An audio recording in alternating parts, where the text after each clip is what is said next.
Shalom, saudara-saudara dan Bapak Ibu yang saya kasihi di dalam nama Tuhan Yesus. Kali ini kita akan memulai pendalaman Alkitab kita. Mari sama-sama kita belajar kebenaran firman Tuhan setiap harinya, supaya kita semakin mengerti akan rencana-rencana Tuhan. Sebelum kita memulai, mari kita berdoa terlebih dahulu. Bapa di dalam kerajaan surga, terima kasih untuk segala kebaikan dan kemurahan-Mu. Tuhan, sebentar kami akan membaca dan merenungkan firman-Mu Tuhan.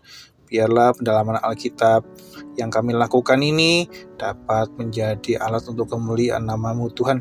Kami tidak sempurna, kami jauh daripada sempurna, tetapi kami tahu kami memiliki Allah yang sempurna, yang akan membantu kami di dalam setiap kesulitan dan kesukaran kami. Tuhan Yesus, bersabdalah, kami siap mendengarkan. Haleluya, amin. Baik Bapak Ibu, pada hari yang pertama ini kita akan mencoba untuk mendalami dari kitab Matius ya. Kita akan belajar dari Injil Matius, mulai dari Matius pertama sampai dengan Matius yang terakhir. Kita akan baca Matius pasal 1. Diberikan judul Silsilah Yesus Kristus. Inilah silsilah Yesus Kristus, anak Daud, anak Abraham. Abraham memperanakkan Ishak, Ishak memperanakkan Yakub, Yakub memperanakkan Yehuda dan saudara-saudaranya. Yehuda memperanakkan Peres dan Zerah dari Tamar.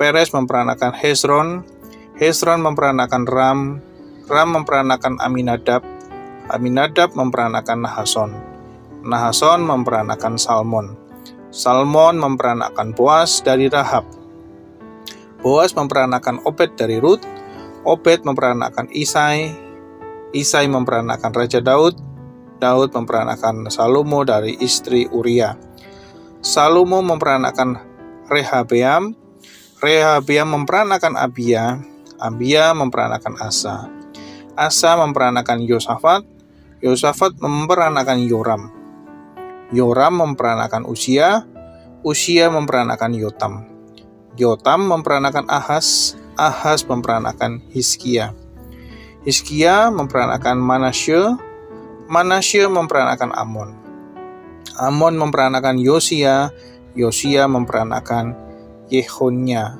dan saudara-saudaranya pada waktu pembuangan ke Babel.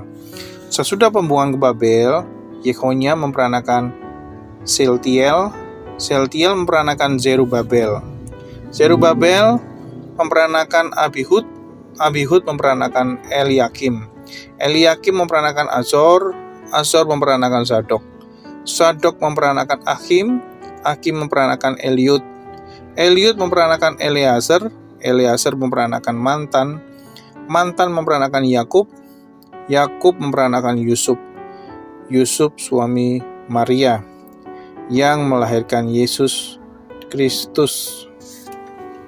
Jadi seluruhnya ada 14 keturunan dari Abraham sampai Daud, 14 keturunan dari Daud sampai pembuangan ke Babel, dan 14 keturunan dari pembuangan ke Babel sampai Kristus.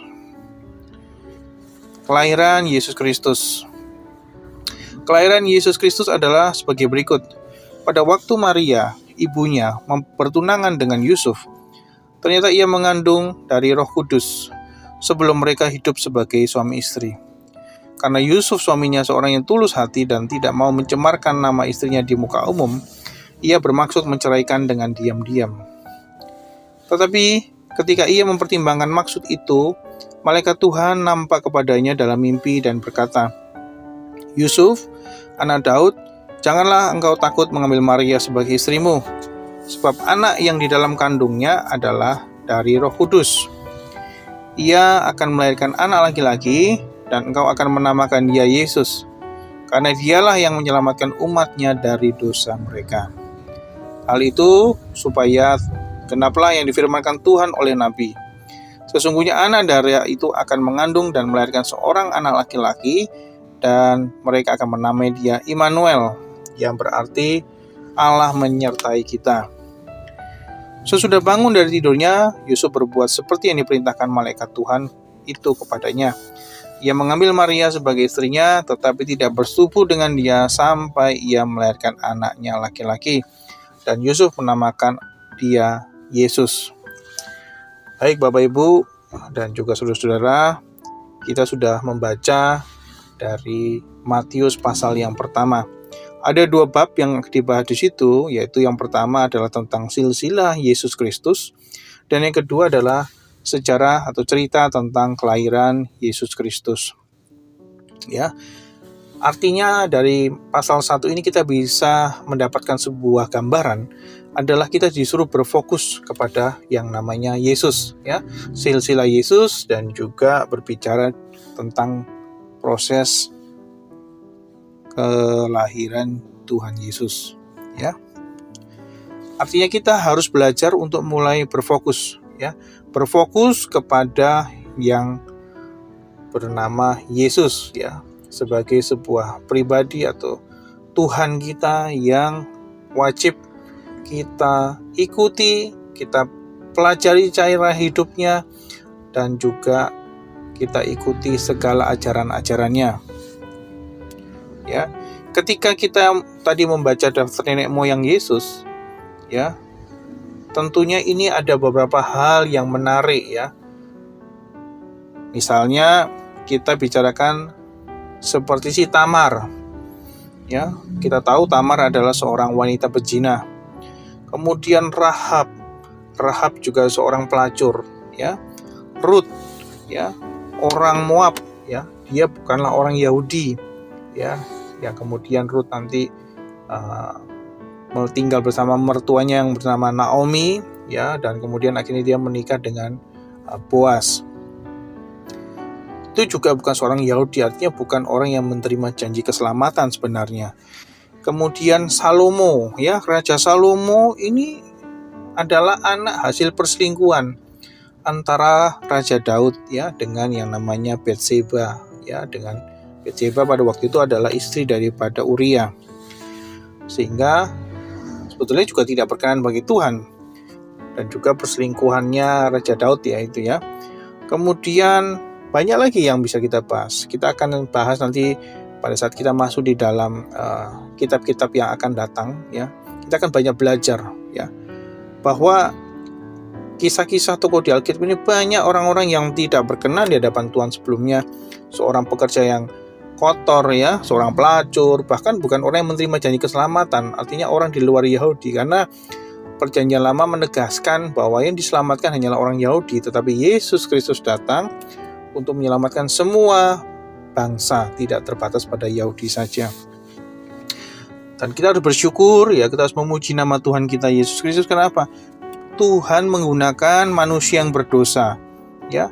Orang yang berdosa dipakai oleh Tuhan, ya. Bagaimana Rahab, ya, si pelacur tadi bisa dipakai Tuhan untuk menyelamatkan bangsa Israel, bisa menembus kota, masuk di Yeriko, ya.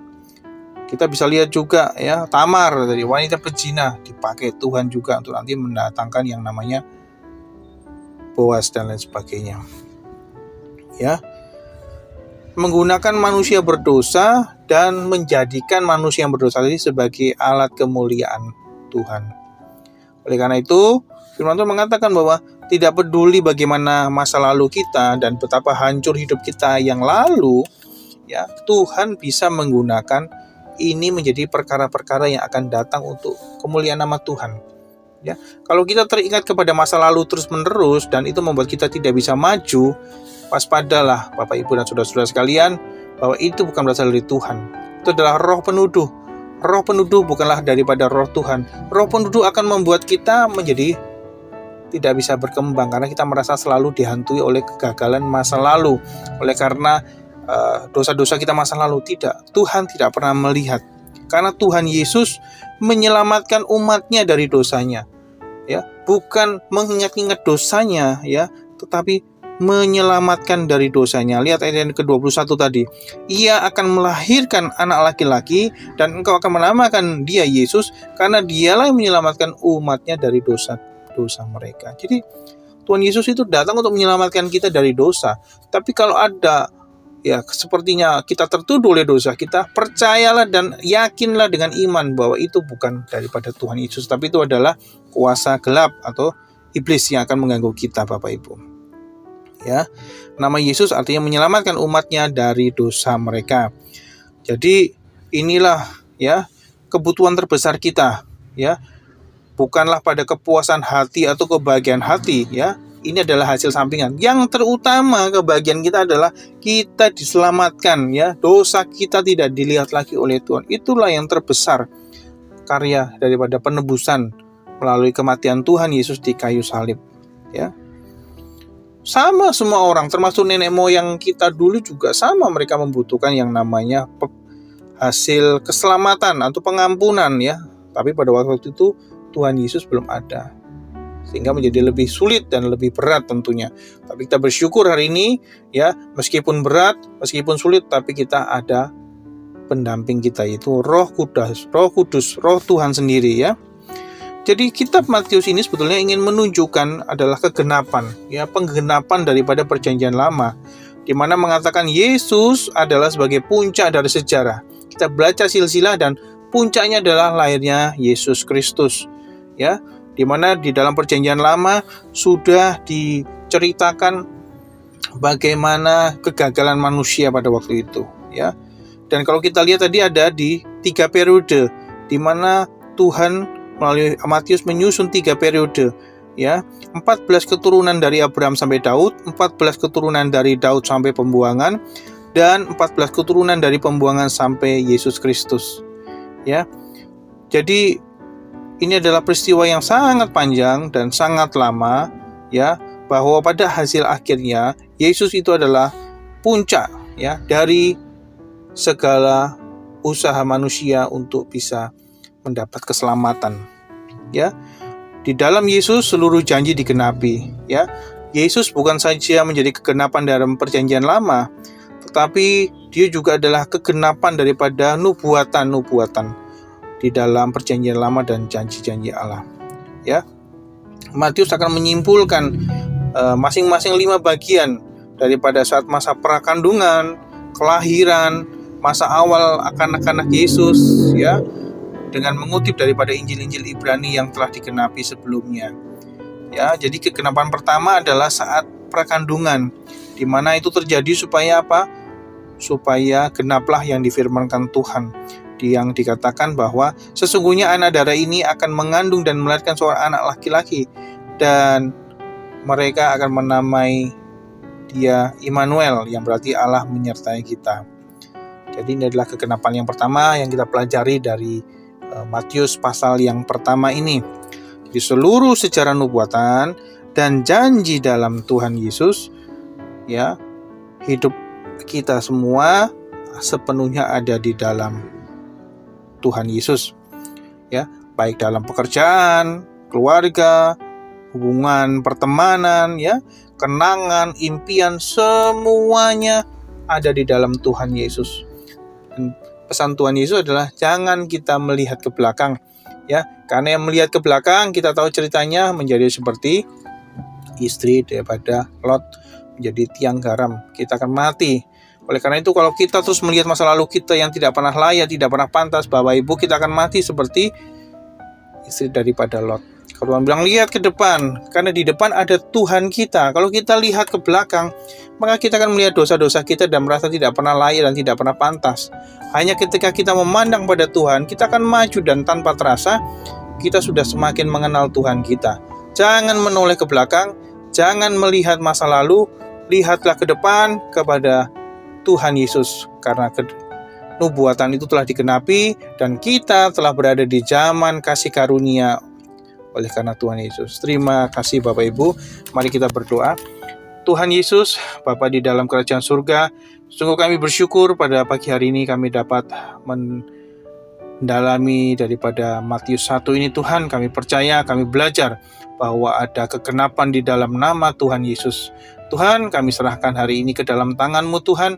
Pimpin kami Roh Kudus agar kami mengerti dan semakin tahu apa yang menjadi kerinduan-Mu di dalam hidup kami.